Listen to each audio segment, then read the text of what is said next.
Yo mga kasyu, welcome back sa ating munting mga channel mga kasyu. Ayan, today's vlog mga kasyu, magro-road trip lang tayo mga kasyu, no? So, ayan na nga mga kasyu, pauwi na tayo sa bahay at sana'y makauwi tayo na safe ngayon mga kasyu. So, dahan-dahan lang tayo at medyo madulas yung daan, no?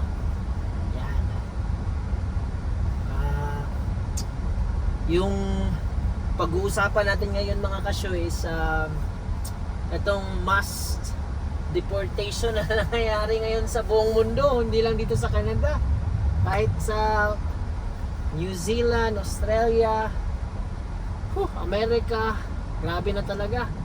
So ang sa akin lang mga kasyo, meron kasi kaming mga dahil sa marami na din tayong naging kaibigan dito mga kasyo.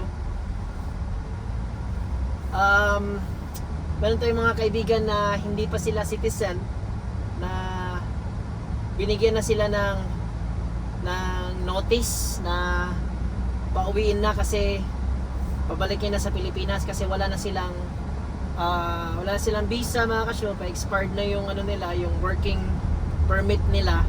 Tapos nung nag-request sila ng extension, hindi sila nabigyan ng extension, ng approval. So pinapauwi na sila ng government, no? So yan yung pag-uusapan natin mga kasyo. Habang nagmamaneho tayo at habang nakikita nyo din kung ano yung road namin dito sa sitwasyon namin dito ngayon every winter mga kasyo, no? So yun na nga, yung kaibigan na yun mga kasyo, no? Pauwi sila ngayong January 4th of January yung uwi nila. Hindi na nga nag-grant yung extension nila, so yan yung nagiging problema mga kasyo. So si pare mga kasyo, tago na lang natin sa pangalang pare, open work permit siya, under siya sa visa ng misis niya, which yung misis niya is pumunta dito as student visa. So, pag student ka kasi pwede mong ma-apply yung yung partner mo, common law partner mo, yung husband mo, tsaka yung anak mo, no, ng visa. Tapos sa husband mo, pwede ma-applyan ng open work permit. So, yun yung nangyari mga kasyo, no? So, lahat naman ng process na paano mag-extend, magganyan, lahat naman ginawa naman talaga nila. Pero, yun na nga, may mga bagay talaga mga kasyo na minsan hanggang dun lang talaga, kumbaga ganun. So sa panahon ngayon mga kasyo, advice ko lang, no, sa mga nagpaplano na gustong mag-apply papunta dito sa Canada, I think it's not a good option ngayon yung student na pathway. Kasi para sa akin lang correct me if I'm wrong, ito lang yung na-observe ko, gawa nga ng kino-compare ko lang yung nangyari sa kaibigan namin na ganito, ganyan. Ang nakakalungkot pa dun mga kasyo, no, is ito si pare mga kasyo, maganda yung trabaho nila sa Pilipinas, maganda yung trabaho nila mag-asawa, gawa nga ng for greener pasture na gustong maka-abroad at alam mo yun na, maka-experience o mag-stay dito for good. Sinubukan nilang, alam mo na, naghanap ng swerte, ganyan, gamit yung pathway ng student. At ito nga yung nangyari, no? Ito nga yung nangyari ngayon, nahihirapan talaga sila mga kasyo at pinapauwi na talaga. So yun, naawa lang talaga ako kasi sinabi ni pare nga sa akin na binenta daw nila lahat yung mga ari-arian din nila sa Pilipinas para lang makapunta dito. So yun, nag-advise na lang din ako na dahil may experience sila sa abroad, tsaka ma-experience din sila sa Middle East. Sa Middle East, kung gusto nilang bumalik na lang muna sa Qatar, ganyan, sa Dubai, para doon na lang muna mag stepping stone, ganyan. Tapos kung kailan medyo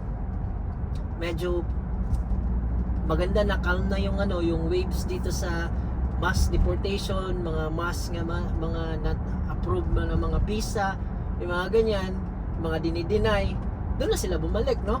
Yun yung advice ko. Pero nga, yun nga, nawalan talaga siya ng gana kasi nga sa nangyayari ngayon dito sa Canada. So ayun na nga, hindi naman tayo yung tipong nagbi-blame ng mga ibang mga ethnicity na mga nandito na sobrang dami, ganyan. Wala na talaga, nag-timing lang talaga. So sabi ko sa kanya na yun, back to zero na lang, square one.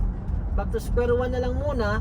Tapos gawin na lang yung diskarte na lang. Kasi tayo naman mga Pilipino naman kasi mga kasyo nun, nagsusurvive naman talaga tayo sa kahit saang mundo tayo ilalagay or kahit saang country tayo ilalagay, no? So diskarte lang, ganun lang. Kaya ngayon natin dito, ako naman yung diskarte ko naman mga kasyo is igising ng maaga, tapos biyahe na walang araw, pauwi naman na palubog na din yung araw. Ganyan yung buhay namin dito mga kasyo. So hindi dahil nasa abroad, yung pera mabilis lang, madali lang, ganyan, nakukuha mo kaagad yung gusto mo, ganyan. No, mahirap dito sa abroad mga kasyo. So yun lang yung yun lang yung medyo yung naging topic natin, no, about sa mga ganyan na mga sitwasyon na nangyayari. Nakakalungkot man, pero ayun na nga, nakakalungkot nga, pero dapat nating tanggapin, ganyan talaga yung buhay. Hindi mo talaga hindi natin madidiktahan yung buhay natin. Siguro sabi ko nga sa kanya, at sabi nga ni pare sa akin, blessings na lang din na nakapag-experience kami dito sa Canada, at may masishare din kami sa mga taong yung mga hindi pumalad, ganyan. Sabi nila, kasi hindi lang sila mga kasyo, no? Marami pang mga kakilala ko din sa simbahan, mga kakilala ko din sa ibang community na pinapauwi nga. Yung iba nga hindi nga lang student yung pathway nila, yung iba nga open work, closed work permit sila. Pero hindi na nga sila bibigyan ng ng another renewal ng work permit. So kaya ayun, pinapauwi na din sila. Kasi nga gawa nga ng may hindi ko maintindihan, pero nasa IRCC na bagong rules nila na pag mag-provide sila ng LAMIA, kailangan yung LMIA, labor assessment yan, sa government yan siya. Pag mag-provide lang sila ng mga ganyan pag yung offer mo is above 30 man siguro yun. Hindi ko na nakalimutan ko na mga kasyo.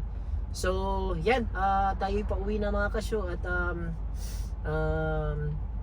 yun, gusto ko lang ding i-share sa inyo kung bakit natagalan na hindi na tayo nakapag-post ng mga natin, ng mga vlog natin, kasi nga nag-concentrate muna kami sa baby namin mga kasyo. And si Audrey nasa nasa 5 months na siya, praise God, at talagang healthy na talaga, makulit na, ganyan. Kaya ngayon lang talaga ako nakabalik mga kasyo. So Merry Christmas sa inyong lahat mga kasyo, at ayan, sikapin ko na mag-post ng mga random vlogs na lang muna tayo mga kasyo, kung anong mga kaganapan natin dito sa Canada, no. So wish you all the best sa inyong lahat mga kasyo, and sana'y makuha nyo lahat ng mga hiling nyo ngayong Pasko mga kasyo.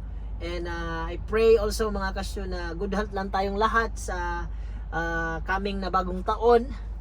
Coming na bagong taon pa. Mga ganyan. Saan pa kayo maghanap ng mga ganyan?